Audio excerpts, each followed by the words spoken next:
Hi there. In this video, I'm going to give you some great tips on running the triangle offense, and then I'll also show you where you can get some great drills, plays, videos, and practice plans on really taking your coaching to the next level and to help your team win much more consistently and to help your overall team improve at a much higher level as well. So let's get started with the triangle offense. Now, if you're looking for an offense that allows your players to react to what the defense gives them, but has more structure than the motion offense, then you're in great company. There are a few other fairly successful coaches who are looking for the same thing, and they settled on the triangle offense. Now, you might want to know that among those fairly successful coaches was an 11-time NBA champ, who I'm sure you know the name of, 9-time NCAA champ, an 8-time NCAA champ, and I'm sure you know exactly who these coaches are. I don't even need to mention their names. Now, the triangle offense, which is also called the triple post offense, got its name from the sideline triangle that characterizes the offense. This triangle is formed in the diagram by players 1, 3, and 5, as you can see in the picture on your screen. Now, the positioning of the remaining two players that are not involved in the triangle is shown by players 2 and 4. Those players are an important part of the offense as well. Now, as the offense is executed, floor balance and spacing are maintained by filling those 5 spots. The triangle can be established on either the right or the left side of the floor. If the players are in these positions, number 3 should be able to pass to any of the 4 players, which puts a tremendous amount of pressure on the defense. Each defender must be concerned with keeping the player he's guarding from getting the ball, which makes him less able to help. The triangle offense can be initiated from any formation that fits your team, such as a box, 1-4 high, stack, or any other alignment that fits your personnel. You can even change formations throughout the game so that the defense is forced to adjust.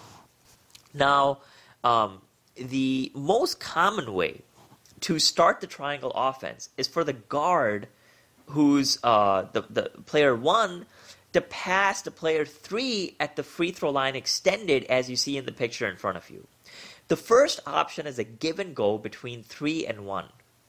Again, most defenses, that option will not be available, so 1 will cut to the corner, as you can see.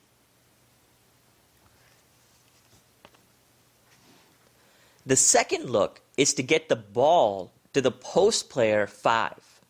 When the post player receives the ball, the first look should be to score. The other options the post has should be determined by the strengths of the other players, but would include 1 and 3 scissoring off the post as shown in the diagram. The passer always cuts first on a scissors move to avoid the problem of the 2 players arriving at the same time. Instead of passing to the post, 3 can also pass to 1. If 1 does not have a shot or a drive, he can hit the post to run the scissor action. The passer should always be the first cutter. Now, if the low post player 5 is not open, the next look should be to number 2, who has flashed to the top of the key. Now, 4 can come up and run a pick and roll with 2.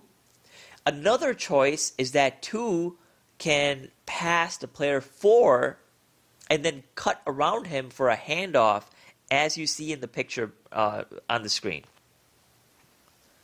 The final option, if 5, 1, and 2 are all being denied, is for player number 4 to flash to the ball side elbow as number 2 is walking his defender away from the ball. When number 4 receives the ball, number 4 makes a backdoor cut for a bounce pass from number 4. If that isn't open, the number 5 can seal his man away from the basket for a high-low pass from 4. Now, when the ball reverses sides of the floor, the same plays are run on the left side. Now, these are the most basic plays for the triangle offense. You can add more options for each player and each spot as the season progresses, and your team becomes more comfortable with the offense. The 5 spots of the offense are interchangeable, but it's best to determine which spots fit your player's strengths and keep them in the roles that utilize those floor positions.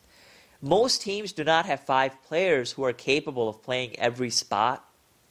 If you do select the triangle offense as your team's man-to-man attack, it'll take some time for your players to learn to execute it by reading the defense and reacting, but once the players get it, you will be very tough to stop. Now, if you're looking for additional tips, drills, plays, and practice plans to really help your team win much more consistently and to help take your coaching to the next level, and to also simplify your coaching, then go ahead and click the link in the description box underneath this video, and you'll be able to get some great drills, plays, and practice plans to really help your team win without a lot of the hassle of figuring out yourself and putting a lot of material together yourself. So go ahead and click the link in the description box below this video to really help your team win and to elevate your coaching to the next level. I hope you've enjoyed this video, and thanks for watching.